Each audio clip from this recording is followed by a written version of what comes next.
ठीक है, तो मतलब एक डाई उछाली गई है, 5 या 6 अगर आता है तो 3 बार कॉइन उछलेगा। 1 2 3 4 किया गया है और एक कॉइन उछलता है और हेड या टेल आता है। हाँ, अब आप ये बताइए गिवन इवेंट क्या है।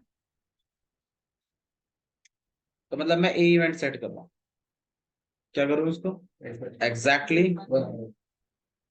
1 हेड। सही है। अच्छा जी। और अच्छा, वैसे 3 कॉइन में, क्योंकि मेरे को ये काम तो दोनों में करना है ना, मैं आप ही लोगों से चलो पूछ लेता हूँ, इसमें 1 हेड आने की प्रोबेबिलिटी तो बता दो। 1 हेड की बता दो कितनी है 1 हेड की। कौन कौन से फेवर में बताना, नेम देम। एग्जैक्टली 1 हेड की बात चल रही है भाई, एटलीस्ट 1 हेड तो लिखा नहीं है उसमें। एग्जैक्टली 1 हेड की प्रोबेबिलिटी बता दीजिए इसमें से। भाई एक तो मेरे ख्याल से ये फेवर में, एक आपके पास ये वाला फेवर में, और एक ये वाला फेवर, 3 फेवर में।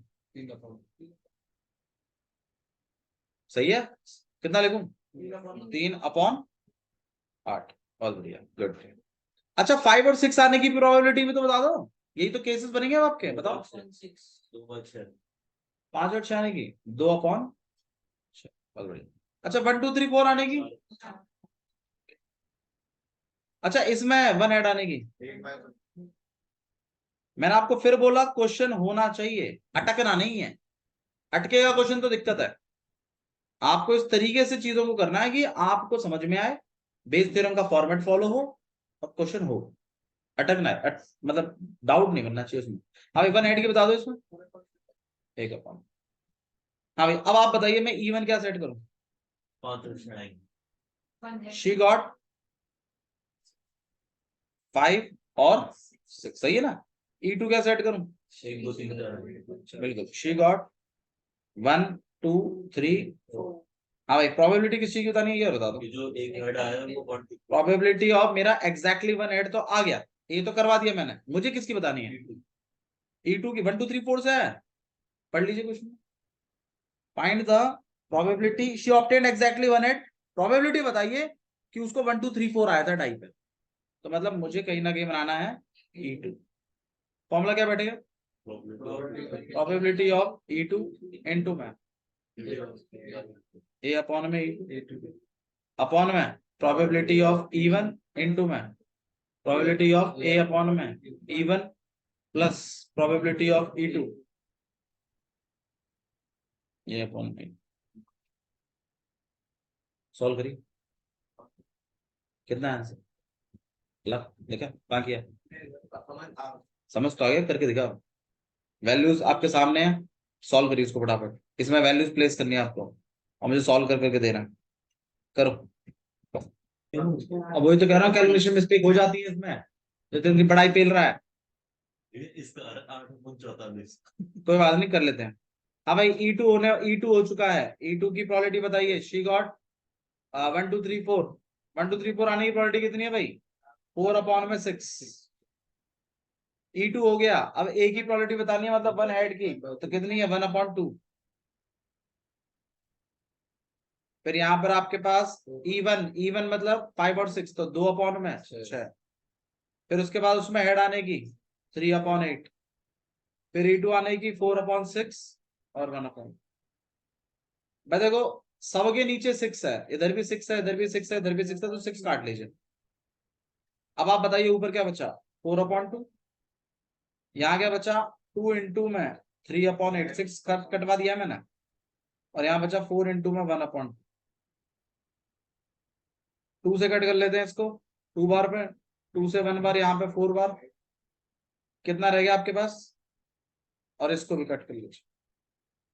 ऊपर में 2 रह गया, नीचे में 3/4 और यहाँ पर 2। 4 2 जा 8, 8 + 3 11।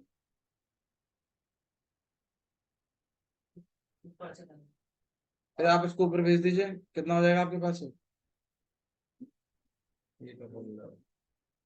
बाकी आप एलसीएम एलसीएम लेके कर लें, वो भी सही है। ठीक है, क्वेश्चन नंबर 12 कर रहे हैं भाई। Data flow is important, again I am saying. बिना डेटा फ्लो आपका करना मतलब इट्स एब्सर्ड, कोई मतलब नहीं है उसका। क्वेश्चन नंबर 12 कंचन जी पढ़िए और मतलब समझाइए।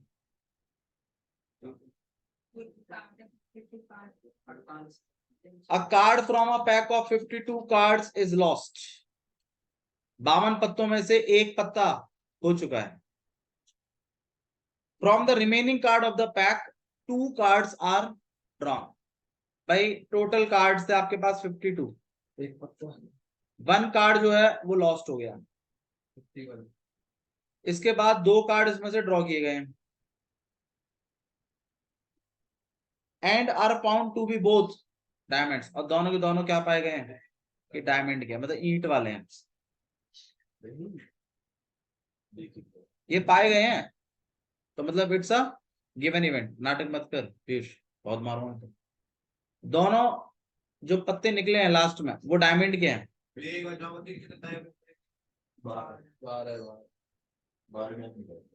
पता तो ये सब, ये बकवास मत देकर। टोटल 52 कार्ड्स होते हैं, 2 कलर्स में होते हैं, रेड एंड ब्लैक, और दोनों के दोनों 26-26 होते हैं। 26-26 होते हैं। अब रेड में भी 2 होते हैं पैटर्न, एक हर्ट और एक आपके पास डायमंड। ठीक है, देहाती में समझाया तो पान और ये ईट। ठीक है, अच्छा जी, ब्लैक में 2 शेड्स आते हैं आपके पास। एक होता है आपके पास क्लब, ऐसा चिड़ी, और दूसरा वाला जो होता है वो होता है हुकुम, ऐसे करके रहता है ना, ऐसे करके बनाते हैं, ब्लैक शेड में रहता है। ठीक है, ये सारे के सारे कार्ड जो है 13-13 होते हैं। अब इन सब में किंग क्वीन सब होता है, किंग क्वीन जैक एस 10 9 8। ठीक है, तो ये ऐसा कुछ स्ट्रक्चर है। डोंट वरी, आपसे वो पत्ते वत्ते नहीं खिलाएगा आपको, बस खाली उसका क्वेश्चन है कि टोटल 52 कार्ड्स है, एक कार्ड खो गया पहले, उसके बाद 2 कार्ड निकाले और वो दोनों के दोनों डायमंड आए हैं, तो ये बात ही क्या है, गिवन है। तो ए इवेंट बनेगा आपका 2 कार्ड्स, 2 डायमंड्स कार्ड 8 ड्रॉ। ठीक है, 2 डायमंड्स कार्ड 8 ड्रॉ। अब 2 पत्ते निकाले गए डायमंड के। आप मुझे प्रोबेबिलिटी बताइए कि वो जो खोया हुआ कार्ड है वो डायमंड है। आप मुझे बताओ वो खोया हुआ कार्ड क्या क्या हो सकता है, केसेस बताइए उसका। वो डायमंड हो सकता था, वो हर्ट हो सकता था, वो स्पेड हो सकता था, और वो क्लब हो सकता है। तो 4 इवेंट्स, 4 केसेस बनेंगे आपके, E1 E2 E3 E4। और ये जो 2 डायमंड निकले हैं ना बाद में, ये वो डायमंड के खोने से भी निकल सकते हैं, स्पेड के खोने से भी निकल सकते हैं, हर्ट के खोने से भी निकल सकते हैं, और आपके क्लब के खोने से भी निकल सकते हैं। तो मेरे ख्याल से इसमें ऐसा कोई भी, मतलब जो केसेस हैं बड़े सिंपल्स हैं। तो E1 क्या है, lost card is diamond. E2 क्या है, अभी तो जो लॉस्ट कार्ड है वो क्या हो सकता है, हर्ट। E3 क्या होगा, लॉस्ट कार्ड इज स्पेड। और E4 क्या है, लॉस्ट कार्ड इज क्लब। अब मेरे ख्याल से ये सारी पॉसिबिलिटीज हैं आपके पास। अब आपको जो बताना है वो बताना है कि ए हो चुका है, मतलब 2 डायमंड कार्ड आ चुके हैं, वो जो लॉस्ट कार्ड था वो डायमंड था, इस बात की प्रोबेबिलिटी बतानी है। फॉर्मूला चलेगा प्रोबेबिलिटी ऑफ E1 इनटू में अपॉन में प्रोबेबिलिटी ऑफ E1 इनटू में प्रोबेबिलिटी ऑफ ए अपॉन में E1 plus probability of E2 into में प्रोबेबिलिटी ऑफ ए अपॉन में E2 plus probability of E3 into में प्रोबेबिलिटी ऑफ ए अपॉन में E3 and plus probability of E4 into में probability of A upon में E4। हाँ भाई, probability of E1 कितना है? लॉस्ट कार्ड इज डायमंड, एक कार्ड खोया है, एक कार्ड की प्रोबेबिलिटी बताइए। डायमंड के 13 कार्ड होते हैं। अब E1 हो गया, मतलब डायमंड कार्ड हो गया, एक हो चुका है। अब कितने बचे टोटल? अब 51 बचे हैं। अब उनमें से भी डायमंड आने की प्रोबेबिलिटी, दो डायमंड आने की प्रोबेबिलिटी बताओ। पहले एक की तो बता दो, कितनी होगी? 12। अगले वाले की कितनी होगी? 11 अपॉन में 50। मैंने ये जो लिखा है ये 2 डायमंडों के लिए लिखा है, ये पहले वाले के लिए, ये दूसरे वाले। अच्छा, यहाँ 12 और 11 क्यों हो गए? क्योंकि इसकी वजह से एक खो गया, और वो खोने वाला कार्ड भी किसका था? डायमंड का था। अब दोबारा आप 2 डायमंड निकालना चाहते हो तो भाई टोटल डायमंड में फर्क पड़ेगा ना, 12 हो जाएगा 151 और 11 अपॉन में 50। अच्छा, नीचे सेकंड वाले को लिखते हैं। चलो, ये वाला तो आपका सेम ही रहेगा, इवन तो 13 अपॉन में 52 इंटू में 12 अपॉन में 51 इंटू में 11 अपॉन में 50। अगले वाले का बताओ, E2 का। हर्ट खोया है, हर्ट के कितने कार्ड होते हैं? अब हर्ट खो गया, अब 2 डायमंड की प्रोबेबिलिटी और बता दीजिए। 13। अरे डायमंड में थोड़ी फर्क पड़ेगा, हर्ट ही तो खोया है। डायमंड तो 13 ही रहेंगे, लेकिन टोटल कार्ड पे फर्क पड़ जाएगा। और अगला वाला कितना होगा? 12 अपॉन में। भाई ये वाला जो लिखा है ये मैंने 2 डायमंड का लिखा है, और ये वाला जो लिखा है मैंने, ये आपका इसका लिखा है हर्ट खोने का। हर्ट आपके पास 13 है, टोटल कार्ड 52 है, बिल्कुल सुरक्षित है मामला स्टार्टिंग में।